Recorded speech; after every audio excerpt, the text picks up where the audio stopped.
You know, I never thought I would be here, on this end of things.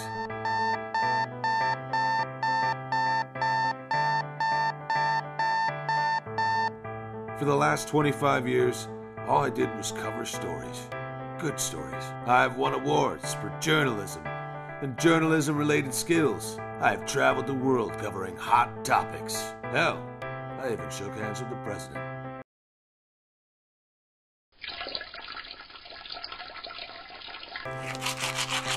But after a while, something didn't feel right. The interviews started to go downhill, very downhill. Blah, blah, blah. Fewer emissions. Blah, blah, blah. Separate holding tanks. Blah, blah, blah. Drilling for oil has no negative impact. I could feel that something was not quite right, but I guess I just ignored it. I'm totally rich and famous. Wow, wow, wow. Unicorns, rainbows, now like totally just a Bieber, yay! Long after that everything changed. Should have seen it coming, but I didn't.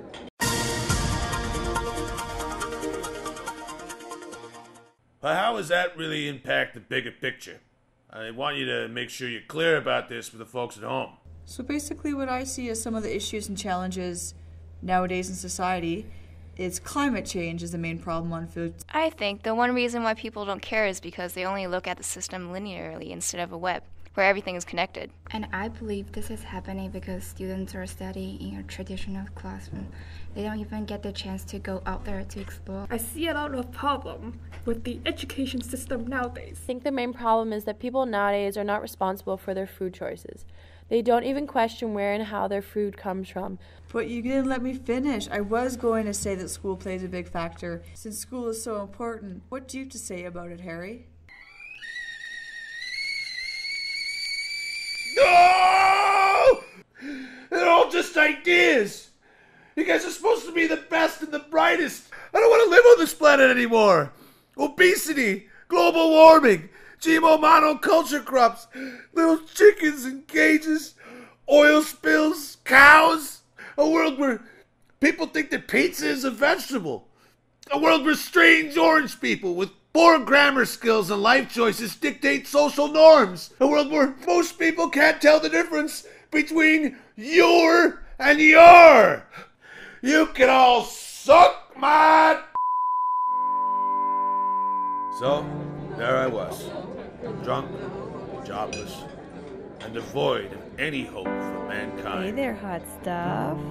Care to buy me a drink? And then it happened. Hey, you got a phone call.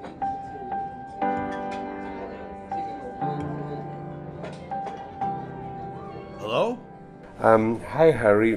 My name is Alejandro Rojas, and I work for the Faculty of Land and Food Systems. I heard that you have been having a hard time, and I would like to invite you up to the school to cover a story for me.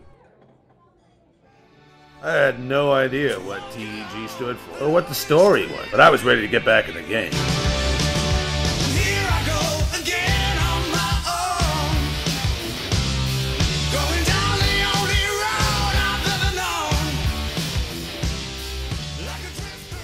And I had no idea what I was about to uncover.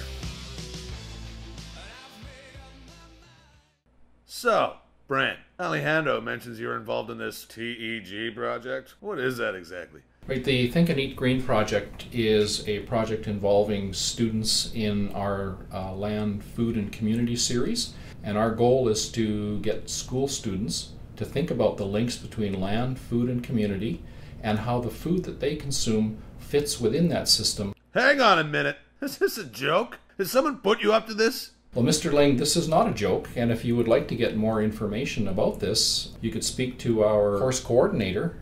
I couldn't believe what I was hearing. So I stormed out and headed straight to find this Will guy.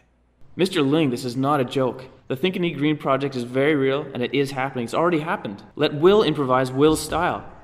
Now get out of my office. I couldn't believe it. This was it. Someone was finally doing something. Here was a group of people who are actually educating the next generation. They're teaching them how to prepare food, design vermicompost thingies, or lasagna gardens. Best of all, they have the university students involved. I had found a reason to believe that things just may turn out all right. So, was I right? Did that help? It sure did, Alejandro. It sure did. Harry, it's not even noon yet.